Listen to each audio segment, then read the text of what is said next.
Salut tout le monde, j'espère que vous allez bien. Aujourd'hui on se retrouve pour une nouvelle vidéo qui va être ma pile à lire de l'automne. Dans une précédente vidéo j'avais peut-être parlé de faire le Pumpkin Autumn Challenge, mais pour le coup j'avoue, quand j'ai regardé un petit peu les menus un peu plus en détail, j'avoue que ça m'inspirait pas trop, plutôt que ça me donnait pas envie. Ça me faisait plutôt envie, mais je sais pas, j'étais pas très inspirée. Donc j'ai décidé de faire ma pile à lire de l'automne. On va tout de suite commencer parce que j'en ai pas mal pour le coup. J'ai tout ça, plus des sorties du coup de la fin d'année qui m'intéressent.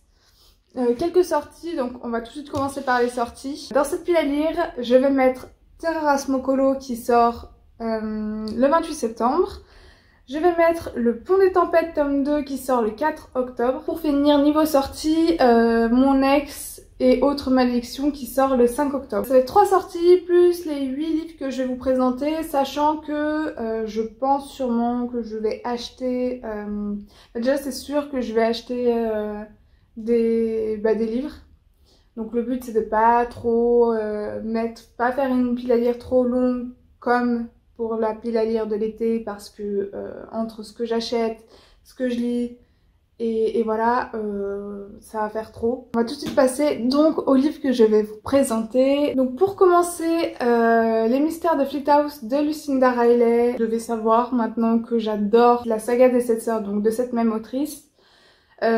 Policier thriller, moi ça dépend comment c'est fait, si c'est un peu gore, si c'est un peu même un peu angoissant, faut voir comment c'est fait en fait. Mais je fais confiance à cette autrice parce que j'adore sa plume. Ça se passe dans un internat, voilà, je me suis dit internat, l'effet un peu manoir, ça a l'air un petit peu spooky, ça a l'air pas mal. C'est un roman policier, donc j'ai hâte de découvrir cette autrice dans ce genre-là. Ensuite, j'ai mis un classique, Rebecca de Daphné du Maurier. Manoir, pareil, ambiance un peu mystérieuse. En fait, on se retrouve un an après la mort de Rebecca.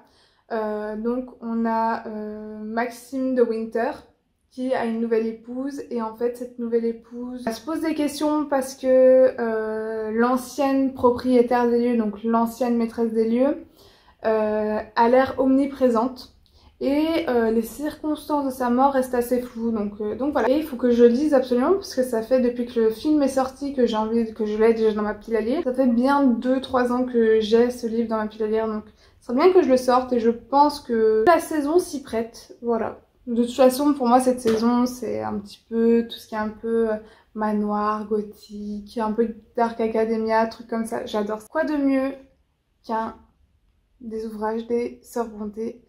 Là, c'est l'ouvrage de Anne Brontë, donc la dame du manoir de Whitefell Hall. L'année dernière, à la même période, j'avais lu Les Hauts de Hurlevent de Émile Brontë et j'avais adoré, coup de cœur, j'avais vraiment adoré. Et cette année, j'hésitais entre la dame du manoir de Whitefell Hall et Jane Eyre.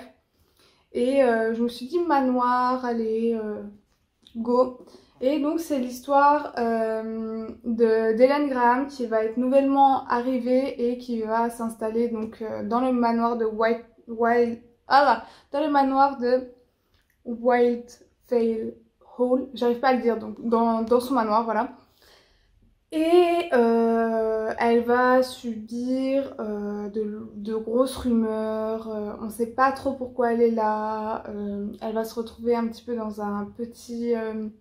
dans un espèce de village où tout le monde parle sur tout le monde.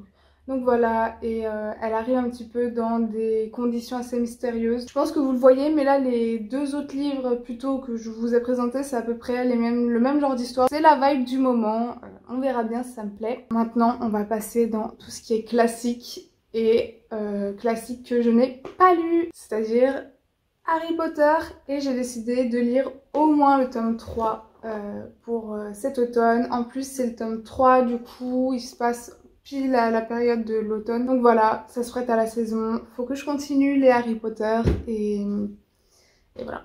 Et toujours dans les classiques que je n'ai pas lus, alors là on va me dire non mais c'est nul, franchement c'est mon enfance, c'est ma préadolescence à fond, j'ai nommé Twilight. Twilight tome 1, j'ai jamais lu, par contre j'ai poncé les films. Maintenant avec du recul, quand on regarde les films, les acteurs savaient pas si bien jouer que ça. Ça veut pas dire que je trouve que ce sont de mauvais acteurs, mais c'est vrai que Twilight, ça leur rend pas forcément service, ça les a fait connaître. Moi j'ai adoré, franchement on faisait les avant-premières avec ma mère et ma soeur, et ma petite soeur, on est allé voir Twilight. Au cinéma, je me rappelle, mais c'était l'engouement, il y avait tout le monde qui faisait la queue, mais c'est tellement vieux. Mais bon, ma mère du coup a lu tous les livres, elle avait bien aimé. Et moi je me suis toujours dit qu'un jour je devrais lire les Twilight. Et quoi de mieux que de commencer cette tétralogie en automne. Voilà, Twilight c'est un peu l'automne, l'hiver, l'humide. Voilà, les vampires qui vont pas au soleil, donc il ne faut pas de soleil. Bref. Voilà, Twilight, tome 1, Fascination. De Neil Gaiman, j'aimerais lire The Graveyard Book. Il était dans ma pile à lire de l'été et je m'étais lancé le défi de lire un livre en anglais cet été qui a été validé, hein, ce petit challenge, mais avec The Love Hypothesis, donc voilà. Et de toute façon, celui-là, il se prête beaucoup plus à tout ce qui est Halloween, tout ça, donc c'est un jeunesse. C'est l'histoire d'Owen, qui est un bébé, et en fait sa famille un soir va se faire zigouiller, et lui va réussir à s'échapper parce qu'en fait c'est un bébé mais qui est en âge de marcher à quatre pattes, et en fait le tueur, parce que je ne sais pas si c'était un tueur en série, mais en tout cas le tueur ou celui qu'on a appelé pour tuer toute la famille a laissé tout grand ouvert, donc le bébé s'est échappé, et le bébé va être recueilli par les fantômes d'un cimetière. Et donc la question va être comment s'occuper d'un bébé lorsqu'on est un fantôme, et que en clair, quand on a un fantôme, on peut passer à travers les humains, on peut rien porter. Comment élever un bébé dans ces conditions-là? Et voilà, ça a l'air bien, faut vraiment que je m'y mette. Ensuite, pareil, Anne, la maison au pignon vert, ou Anne de Green Gables, de Leslie Maud Montgomery, donc classique canadien, c'était dans ma pile à lire de l'été. Voilà. Je m'étais lancé le défi de lire un classique cet été. On est le 15, on est le 16. Dans 4-5 jours, même une semaine. Donc je peux vous dire que déjà ce challenge n'est pas validé, mais c'est pas grave. En fin de compte, je pense que lui aussi se passe en automne, donc ça sera déjà peut-être plus propice à, je sais pas, à lire celui-ci, à l'ouvrir, je sais pas.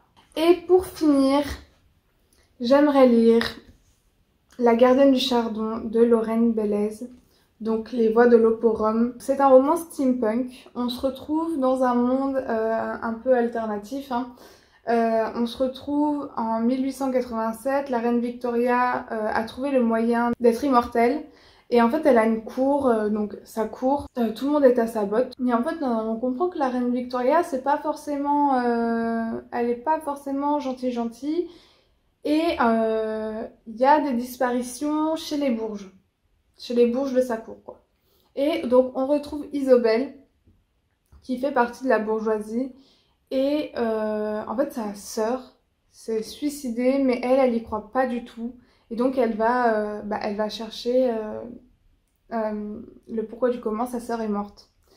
Donc voilà, c'est un roman steampunk. En plus, c'est donc Lorraine Bellez, c'est celle qui tient la chaîne Les mots de l'imaginaire, et donc qui a créé sa propre maison d'édition, Les Trois Nornes. Je l'avais vue au festival Yggdrasil et j'ai son autographe, je sais pas, on dit pas, sa dédicace, pardon, son autographe. Et voilà, faut vraiment que je m'y mette. Je pense que juste il est plus adapté à la saison qu'à l'été. Donc voilà, c'est tout. Elle est pas très longue cette pile à lire, honnêtement, parce que j'en ai fait une super longue cet été. Et cet été j'avais le temps pour lire. Et franchement, sur 20 livres, j'en ai lu, je pense... j'en ai pas lu une vingtaine en tout cas. Sur une vingtaine de livres, j'en ai pas lu 20. J'en ai lu, je pense, là déjà je pense que je suis à quoi, 15 livres. Bah c'est déjà bien, hein. J'ai jamais autant lu dans ma vie enfin autant lu un été que cet été, mais bon voilà, j'ai pas envie de me mettre des objectifs trop hauts. Et je sais très bien que va s'ajouter des livres pendant cet automne qui me font très envie, que j'ai pas sur moi. Des livres vont se rajouter, mais on verra bien, écoutez. En tout cas, j'espère que cette petite vidéo vous aura plu. N'hésitez pas à la liker, à commenter, à vous abonner. Et moi, je vous dis à une toute prochaine.